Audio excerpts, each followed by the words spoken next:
Entonces me di cuenta que en la lección de esta semana hay un error. Eso lo vamos a ver más adelante. Acompáñanos en el estudio de la Biblia de esta semana con el título La esperanza del Nuevo Testamento, la segunda venida de Cristo Jesús y la resurrección de los justos. Quédese con nosotros en Lecciones de la Biblia.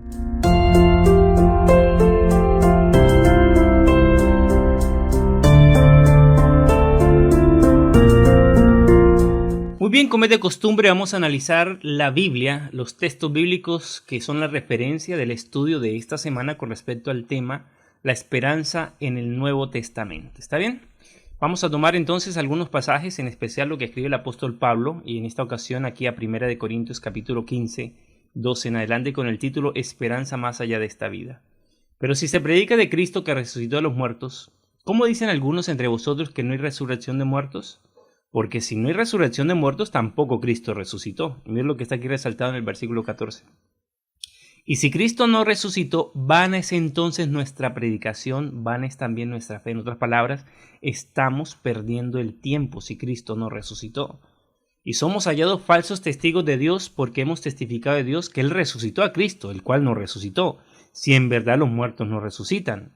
Porque si los muertos no resucitan, tampoco Cristo resucitó. Y si Cristo no resucitó, vuestra fe es vana, aún estáis en vuestros pecados. Entonces también los que durmieron en Cristo perecieron. Si en esta vida solamente esperamos en Cristo, somos los más dignos de conmiseración de todos los hombres. Esta expresión, los más dignos de conmiseración, vamos a analizarlo según el comentario bíblico, pero quiero llamar la atención precisamente al versículo 19, que dice, si en esta vida solamente esperamos en Cristo, somos los más dignos de conmiseración. Otra versión dice, somos los más miserables, si esperamos solamente en Cristo. Si leemos este versículo fuera del contexto, sería un mensaje contradictorio a lo que nosotros creemos, que hay esperanza y somos afortunados y somos bienaventurados por creer en Cristo, porque está la esperanza de la vida eterna. Pero este versículo, fuera del contexto, da a entender todo lo contrario, evidentemente donde dice que si esperamos solamente en Cristo, somos los más dignos de conmiseración, en el contexto entendiéndose en el supuesto si Él no ha resucitado, si Él no resucitó. Evidentemente nosotros creemos que Cristo resucitó. Lo que el apóstol Pablo está diciendo acá es la importancia del evangelio, de la predicación, la esencia de la esperanza bendita de la eternidad está en el hecho de un Cristo resucitado que venció la muerte. Si uno lee 1 Corintios capítulo 15, en realidad eso es lo que está enseñando Pablo, el enfoque que está insistentemente afirmando, donde dice que nuestra bendita esperanza está en que Cristo resucitó, venció la muerte. Y así como Cristo resucitó, todos los que creemos en Él, si hemos muerto o en algún momento cuando vayamos a la tumba, cuando Cristo venga, vamos a ser resucitados y llamados para la vida eterna. Vamos a ver qué es lo que dice el comentario bíblico adventista sobre este tema. Dice acá, más dignos de conmiseración, el griego eleinoteros, comparativo del adjetivo eleinos, infeliz.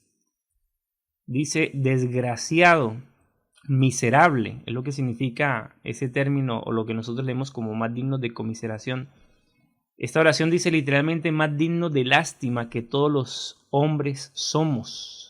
La expresión que estamos leyendo.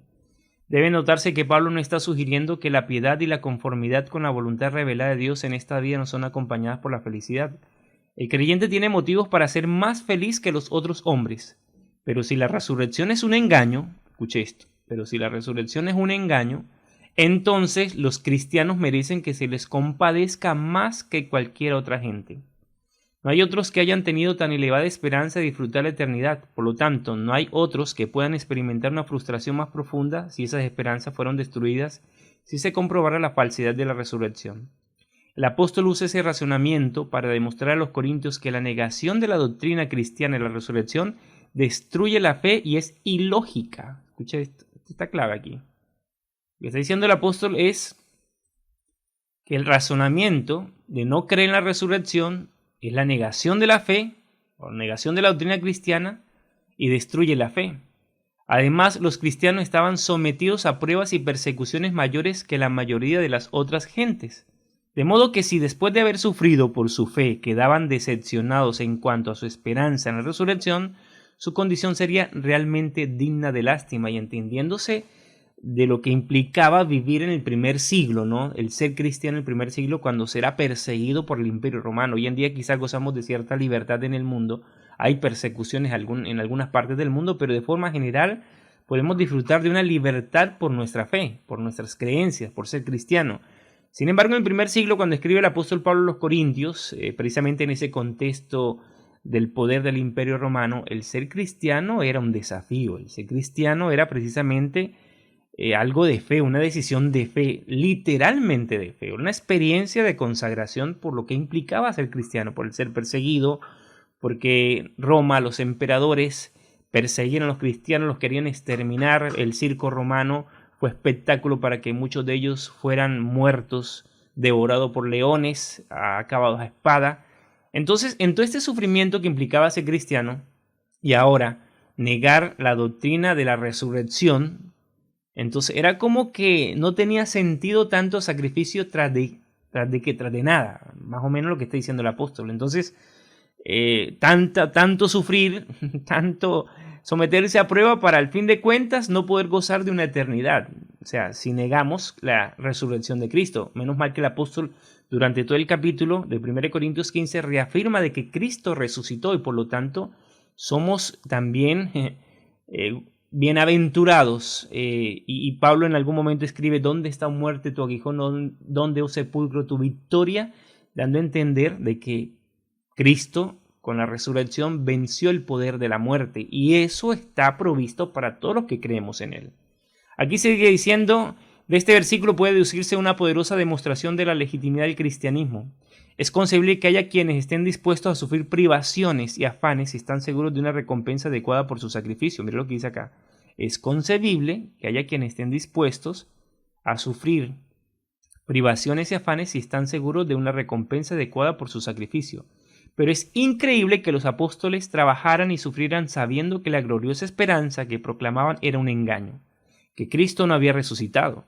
Este razonamiento es tan descabellado que no puede creerse. Y yo creo que el apóstol Pablo, cuando escribe esos versículos que leímos al inicio, lo hace como así lógico, no acepta la resurrección de Cristo. Claro, el apóstol Pablo escribe de su perspectiva, pero los apóstoles, las mujeres, los mismos soldados romanos que vieron en carne propia, vivieron en carne propia, fueron testigos presenciales como Tomás, como los 500 que en algún momento tuvieron el privilegio de ver a Jesús después de resucitado, como también los que iban al camino de Emaús. El apóstol Pablo vio una luz, escuchó la voz de Jesús. Eso para él ya era una prueba evidente de que Cristo había resucitado.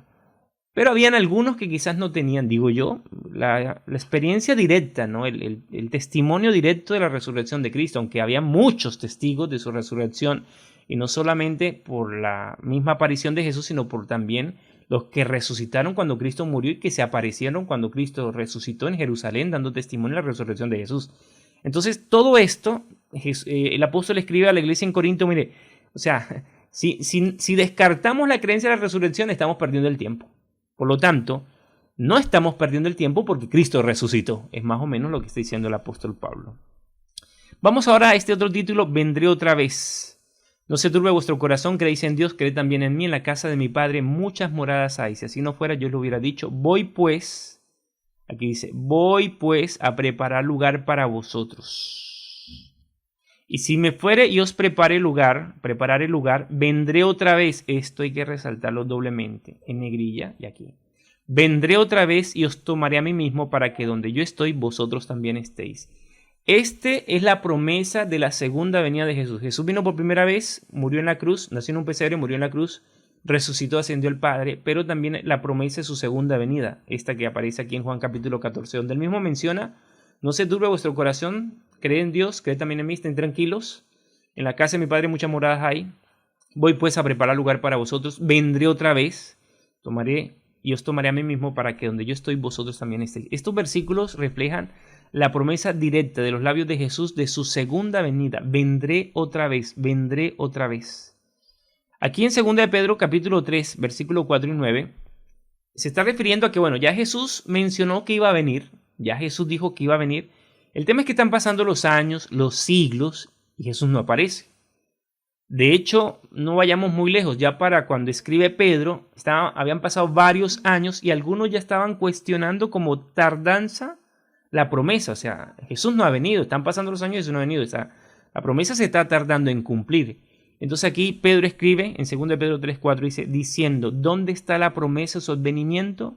Porque del día en que los padres murieron, todas las cosas permanecen así desde el principio de la creación. ¿Dónde está la promesa de su advenimiento? Dice acá. El versículo 9 dice, el Señor no retarda su promesa. Aquí dice, el Señor no retarda su promesa, según algunos la tienen por tardanza, sino que es paciente para con nosotros, no queriendo que ninguno perezca, sino que todos procedan al arrepentimiento. Él es paciente con nosotros. Si hay algún motivo de la aparente tardanza, es porque el Señor está dando oportunidad para que usted, su familia, sus amigos conozcan el Evangelio. El plan de Dios es que ninguno perezca, que todos procedan al arrepentimiento, y para eso la gente tiene que conocer, tiene que escuchar, pero también es cierto es que Dios respeta tu decisión. El libre albedrío que tenemos, tú decides qué hacer cuando escuches el Evangelio. Algunos van a aprovechar, van a creer, van a aceptar, se van a preparar. Otros van a ser indiferentes, van a estar más pendientes de lo temporal de este mundo, lastimosa y tristemente, pero esperamos y confiamos en que muchos también se preparen para el encuentro con Cristo Jesús. Por eso es que no es que retarde su promesa, sino que es paciente, porque hay gente que necesita tener esta oportunidad de escuchar el Evangelio para que se decida, para que procedan también al arrepentimiento y la vida eterna. Vamos al siguiente título, yo le resucitaré. Aquí está Juan 6:35 al 40. Dice acá, Jesús les dijo, yo soy el pan de vida, el que en mí viene nunca tendrá hambre y el que en mí cree no tendrá sed jamás. Mas os he dicho que aunque me habéis visto, no creéis. Todo lo que el Padre me da vendrá a mí y al que a mí viene no le echo fuera. Porque he descendido del cielo no para hacer mi voluntad, sino la voluntad del que me envió. Y esta es la voluntad del Padre, el que me envió, que todo el que me diere, aquí está el detalle, mire, que todo el que me diere no pierda yo nada, sino que lo resucite en el día postrero. Ahí está. Esta promesa es clave. Y esta es la voluntad del Padre. Aquí está. El que me envió, que todo lo que me diere no pierda nada, yo nada, sino que lo resucite en el día postrero. Y esta es la voluntad del que me ha enviado, que todo el que ve al Hijo y cree en Él tenga vida eterna, y yo le resucitaré en el día postrero. Este día postrero se refiere a la segunda venida de Jesús. Aquí está repetido 2 veces, de hecho aparece hasta 3 veces esta misma expresión. Cuando Jesús hace la aplicación, esto ocurrió después del milagro de cuando Jesús multiplica los panes y los peces, entonces Él habla, yo soy el pan de vida. O sea, ahora Jesús quiere que la gente entienda, así como el pan fue fue algo importante para suplir una necesidad física, Jesús es importante para suplir una necesidad espiritual, en este caso para poder dar solución al pecado, al perdón de pecados, a la redención por el pecado.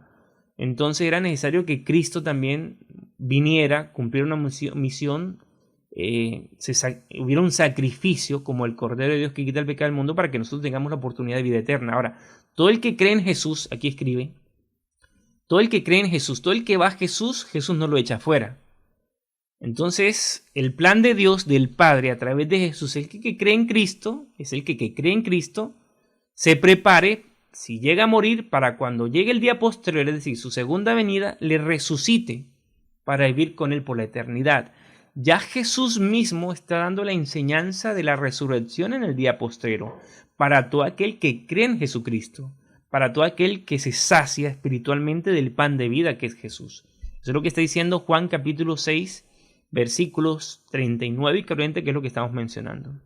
Aquí ahora viene una relación importante con lo que escribe el apóstol Pablo en Tesalonicenses. Dice, tampoco queremos, hermanos, que ignoréis acerca de los que duermen, para que no os entristezcáis como los otros que no tienen esperanza. Porque si creemos que Jesús murió y resucitó, así también traerá Dios con Jesús a los que durmieron en él. Por lo cual os decimos esto en palabra del Señor, que nosotros que vivimos, que habremos quedado hasta la venida del Señor, no precederemos a los que durmieron. Primero voy a resaltar la palabra, esta clave, durmieron, que aparece aquí varias veces. Duermen, dormir. ¿Sí notan? Duermen, durmieron. Aparece aquí 3 veces en los 3 versículos que estamos leyendo. esto es la forma en como los cristianos veían la muerte. El mismo Jesús veía la muerte de esta manera, como un sueño, como el dormir. Aquí el apóstol dice, no queremos que ignoren acerca de los que están muertos, es lo que dice el versículo 13. No queremos que ignoren, hermanos, acerca de los que están muertos, para que no se pongan tristes. Evidentemente se refiere a la muerte, porque nadie se va a poner triste porque tiene un familiar durmiendo, o una amistad durmiendo, sino se refiere directamente a la muerte, que es la forma obviamente por la cual nos entristecemos. Y dice, porque si creemos que Jesús murió y resucitó, esto es clave, porque si creemos que Jesús murió y resucitó, así también traerá Dios con Jesús a los que durmieron en él. Esto es clave. Así también traerá Dios con Jesús a los que durmieron en él. Y esto se refiere precisamente a un mensaje que el apóstol está dando a los tesalonicenses de que sus amigos y familiares que murieron, cuando Jesús venga, los traerá a la vida a través de la resurrección. Esta es la forma correcta de entender el pasaje. No es como aquellos que creen en la inmortalidad del alma, que piensan que el alma la tiene Dios y que cuando Jesús venga va a traer Dios esas almas para que tomen su cuerpo. No es la forma correcta de entender el texto, porque ningún otro versículo da a entender esto. Ningún otro versículo afirma esta creencia. Al contrario, la creencia que se afirma es que cuando Jesús venga, le está escribiendo Pablo a Tesalonicenses y nos está escribiendo a nosotros, que nuestros amigos y seres queridos que han muerto, Dios los traerá con Jesús para que en la resurrección sean levantados al sonido de la trompeta y junto con los justos vivos hagamos un grupo y ascendemos con el Señor al cielo. Es lo que está diciendo el apóstol. Miren lo que sigue diciendo aquí en el versículo 15. Por lo cual os decimos esto en palabra del Señor, que nosotros que vivimos, aquí se está refiriendo a los que estamos vivos cuando Jesús venga, que habremos quedado hasta la venida del Señor, no precederemos a los que durmieron. Evidentemente, esto se refiere, Pablo está escribiendo como si él esperaba o él anhelaba estar vivo en la segunda venida de Jesús. Bueno, pasaron los años y los siglos, Pablo murió. Muchos de los cristianos también en su tiempo esperaban de que Jesús viniera mientras que estaban con vida, pero ya fueron al descanso. Hoy día estamos esperando también lo mismo, que se cumpla esa promesa de que Jesús venga mientras que estamos con vida. Pero es posible que no ocurra así, es posible que nos vayamos al descanso y que después venga Jesús. Pero Pablo escribe como si él, anhelando de que Jesús viniera mientras que estaba vivo, y por eso dice, por lo cual os decimos esto en palabra del Señor, que nosotros que vivimos, que habremos quedado hasta la venida del Señor, no precederemos a los que durmieron. Y dice, porque el Señor mismo con voz de mando, con voz de arcángel y con trompeta de Dios, descenderá del cielo, escuche esto, y con trompeta de Dios descenderá del cielo, y los muertos en Cristo resucitarán primero. ¿Pero cuándo? Cuando Jesús venga por segunda vez. Cuando Él descienda del cielo, dice acá. El Señor mismo, con voz de mando, con autoridad, con voz de arcángel y con trompeta de Dios, así como el reloj despertador, llamará a la vida a todos los que murieron en Cristo Jesús. Poderoso, ¿verdad? Los muertos en Cristo resucitarán primero. Luego nosotros los que vivimos, los que hayamos quedado, seremos arrebatados juntamente con ellos en las nubes para recibir al Señor en el aire y así estaremos por siempre con el Señor. Por lo tanto, alentados los unos y a los otros con estas palabras. Estos versículos no se refieren a ningún rapto secreto. No hay evidencia de un arrebatamiento de la iglesia, de que algunos van a desaparecer mientras que conduzcan un auto o un bus y de pronto queda la mera ropa porque van a irse al cielo 7 años de que Jesús venga. Eso son falacias, son mentiras. Eso lo promocionó una película en 4, creo que fueron 4 partes, que andaba metiendo esta idea de un escritor de una novela que empezó a enseñar a través del entretenimiento como la película este asunto del rapto secreto. No hay ninguna evidencia bíblica que se afirme así. Aquí la Biblia es clara de que esto va a ocurrir. La resurrección de los justos va a ocurrir cuando Jesús venga, y cuando Él venga en las nubes del cielo con voz de mando, con voz de arcángel, con trompeta de Dios, cuando Él descienda, Él llamará a los muertos para que resuciten, y los que estemos vivos, si Jesús llega a venir hoy día, seremos arrebatados juntamente con los que están resucitados para recibir al Señor en el aire, y así estaremos siempre con el Señor. Eso es lo que está diciendo la Biblia literal y claramente. ¿Está bien? Así que la esperanza está tanto en la segunda venida de Jesús como en la resurrección de los justos cuando Jesús venga por segunda vez. Ese es el hecho extraordinario en la segunda venida de Jesús, la resurrección de los justos. Vamos acá, el encuentro eterno. 1 Corintios 15:51 dice: He aquí os digo un misterio, no todos dormiremos, pero todos seremos transformados. En un momento, ¿este misterio a qué se refiere? Escuche esto. En un momento, en un abrir y cerrar de ojos. Algunos utilizan esta palabra misterio para referirse precisamente al rapto secreto. Nada que ver, nada que ver. Mire, vamos a leer estos versículos y nos daremos cuenta que se está refiriendo el apóstol, entendiendo el versículo en su contexto, ¿verdad? Aquí os digo un misterio, no todos dormiremos. Acuérdense que la muerte es considerada como un sueño, no todos dormiremos, pero todos seremos transformados, dice acá. En un momento, en un abrir y cerrar de ojos, otra vez aquí está la expresión, a la final trompeta. ¿Se acuerdan que la utilizó también Pablo en Tesalonicenses? Porque se tocará la trompeta, escucha acá, porque se tocará la trompeta y los muertos serán resucitados incorruptibles y nosotros seremos transformados. Es decir, que aquí está la obra milagrosa y misteriosa de Dios. Cuando Él venga por segunda vez, este será el misterio más impresionante. La forma en cómo Dios va a obrar tanto en los muertos que van a resucitar incorruptibles como en la transformación de los justos vivos, de cuerpos decadentes, mortales, ser vestidos o revestidos de inmortalidad. A eso se refiere el apóstol con nosotros seremos transformados. Es decir, va a haber un acto milagroso extraordinario cuando Jesús venga por segunda vez. Los muertos van a resucitar, los que murieron con cáncer, con enfermedades que los deterioraron, que acabaron su cuerpo, que los consumieron. Cuando sean llamados a la vida, van a resucitar con cuerpos incorruptibles, vestidos de inmortalidad. Serán transformados. Eso dice la Biblia. Nosotros, si estamos vivos cuando Jesús venga, también viviremos la experiencia de una transformación de nuestros cuerpos y de nuestra mente. Esto mortal se vestirá de inmortalidad, esto corruptible se renovará en incorruptibilidad. Eso lo presenta la Biblia. Miren lo que dice aquí el versículo 53. Porque es necesario que esto corruptible se vista de incorrupción y esto mortal se vista de inmortalidad. Y cuando esto corruptible sea vestido de incorrupción y esto mortal se haya vestido de inmortalidad, voy a resaltarlo acá.